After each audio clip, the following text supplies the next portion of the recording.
Hola, ¿cómo están? Bueno, en esta oportunidad, en esta ocasión, vamos a hablar sobre el ángulo de tracción a nivel muscular, articular, y la eficacia de movimiento en relación a ese ángulo de tracción.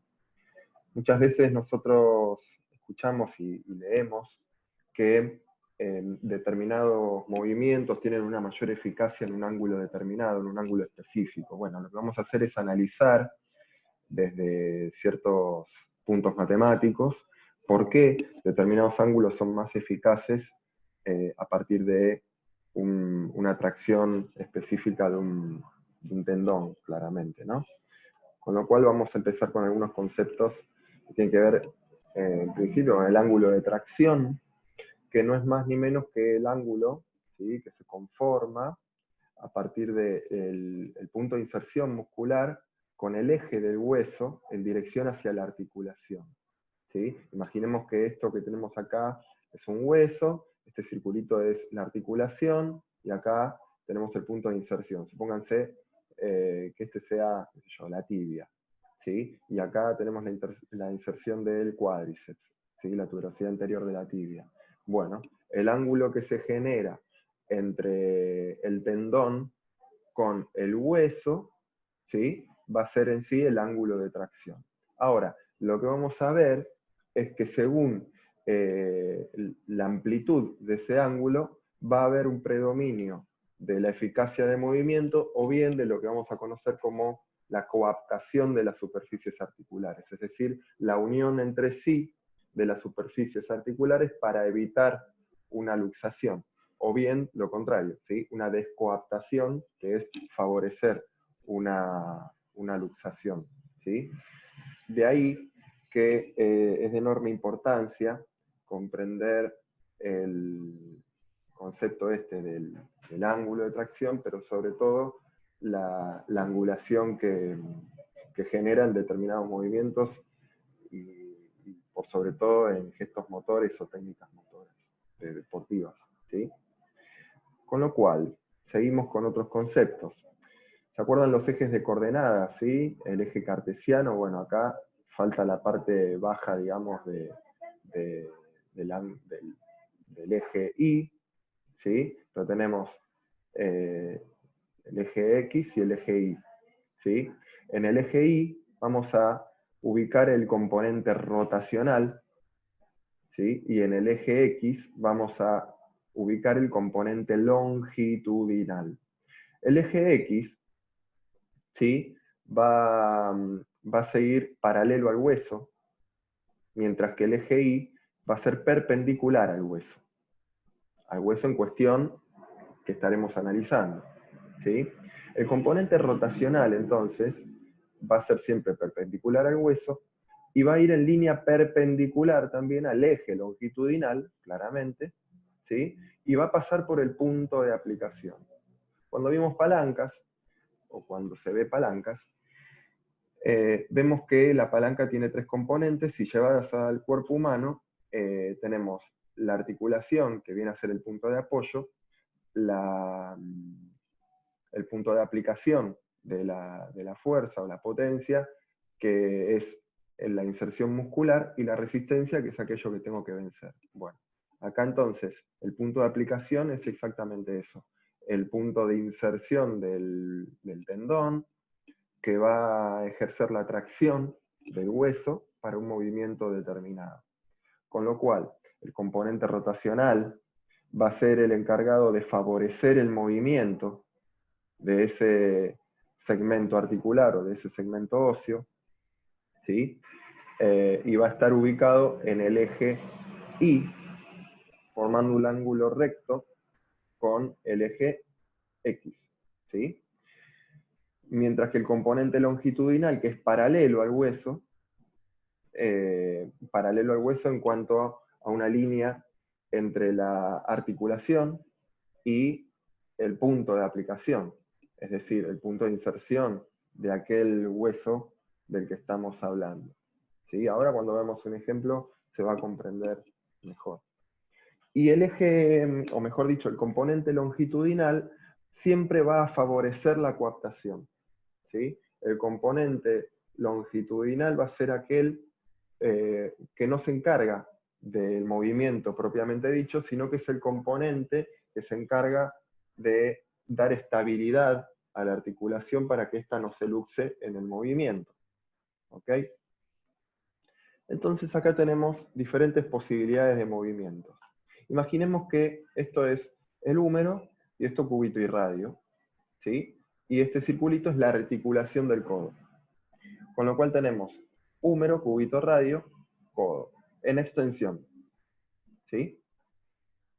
Acá tenemos lo mismo, pero con el vector que hace referencia a la dirección de fuerza del bíceps braquial, por ejemplo. ¿Sí? Tuberosidad anterior del radio, ¿sí? O tuberosidad del radio, o bicipital.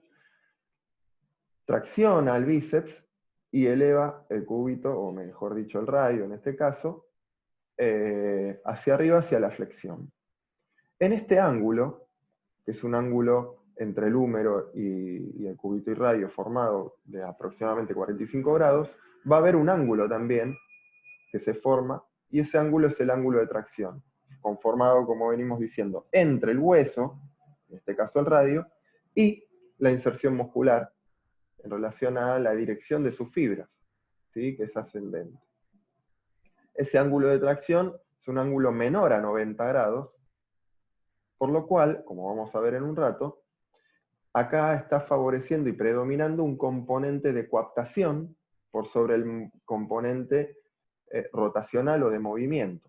Es decir, cuando el bíceps, en este caso, está en este ángulo, predominantemente está evitando que el codo se luxe en detrimento del movimiento propiamente dicho. ¿Sí? Lo mismo ocurre si tenemos una máxima flexión de codo. ¿Sí? El ángulo conformado, el ángulo de tracción, supera los 90 grados, con lo cual estamos llevando a una posición de luxación de codo. Y el componente rotacional es menor. Mientras que el componente longitudinal o en este caso de coaptación, al ser mayor a 90 grados el ángulo, va a siempre favorecer a la coaptación, a la luxación. Es decir, en la medida que continúe en esta fuerza, podría haber una luxación siempre y cuando, obviamente, el tríceps no esté haciendo de antagonista en este caso. Por eso no nos luxamos al llevar el codo a máxima flexión. Ahora, ¿qué pasa a los 90 grados? Bueno, vamos a ver ahora en el ejemplo, cuando lo analicemos, que a los 90 grados, ¿sí?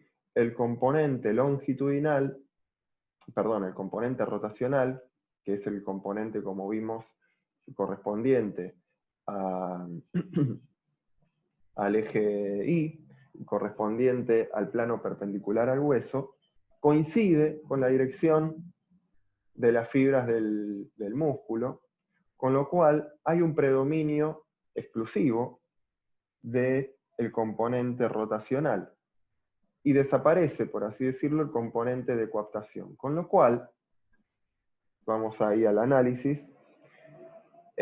al desaparecer el componente longitudinal, hay un predominio exclusivo del rotacional y el ángulo de 90 grados pasa a ser el de mayor eficacia, por lo menos en los músculos flexores.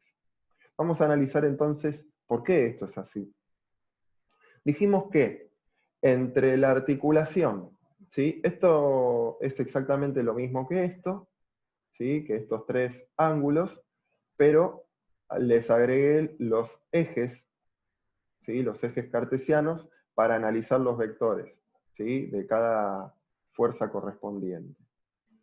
Entonces, si la resultante del bíceps es esta, es decir, todas las direcciones de sus fuerzas convergen en esta dirección, ¿sí?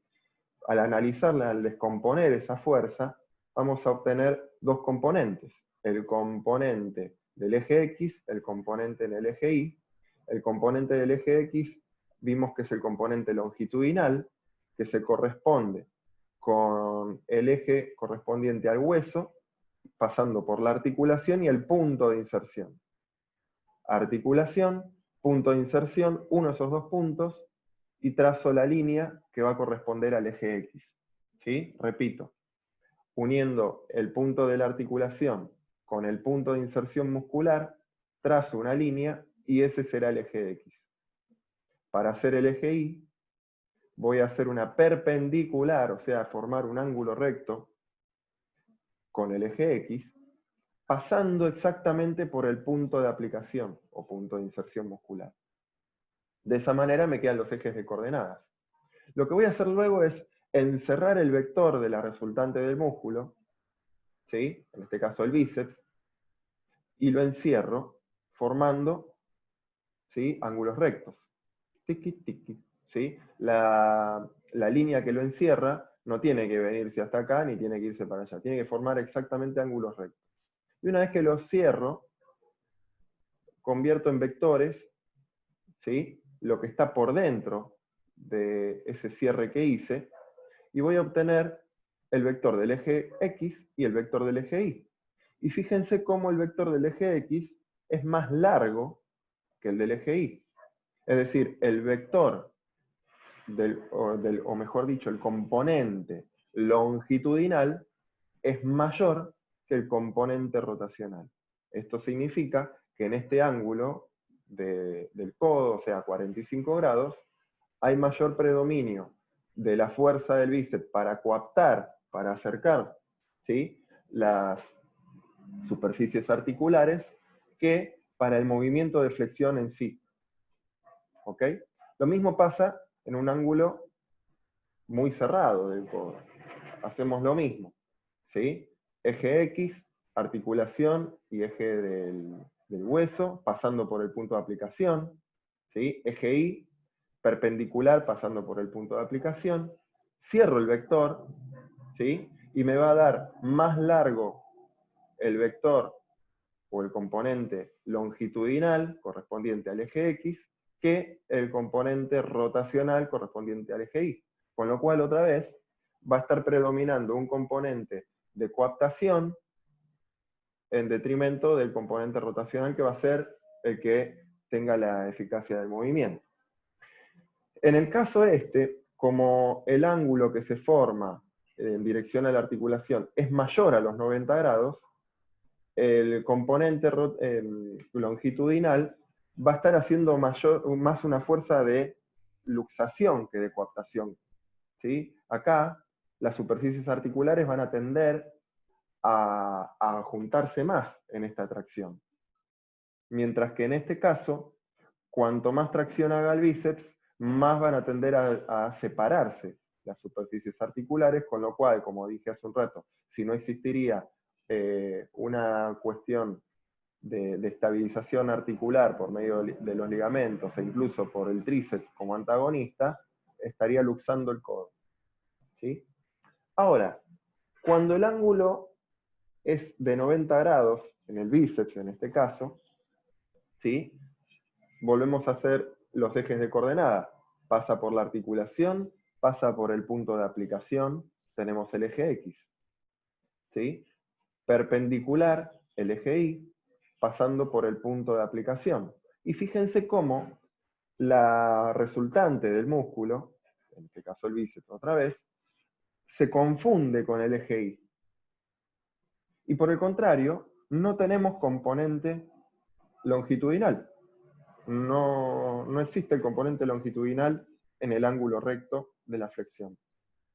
Esto significa entonces que la mayor eficacia de los músculos flexores se da en el ángulo recto de cualquier articulación, ¿sí? Si nos ponemos a analizar y pensar en gestos deportivos, por ejemplo, la brazada de crawl, ¿sí?, en la fase de la tracción, ¿sí?, del empuje subacuático, por ejemplo, debemos formar un ángulo de 90 grados con el codo para que sea de mayor eficacia. Tiene sentido.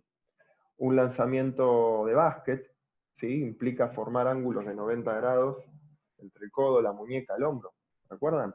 Bueno, y como les decía, habrán leído seguramente que a los 90 grados se corresponde con la técnica. Bueno, tiene que ver con eso, con favorecer la eficacia de movimiento, es decir, en el menor tiempo posible, con el menor gasto energético posible y con la mayor potencia que pueda realizarse a nivel muscular, ya que la articulación en ese ángulo está por demás estabilizada. Entonces, no tengo que usar, por así decirlo, energía para estabilizar la articulación, dado que ese ángulo favorece por demás la eficacia del movimiento. ¿Sí?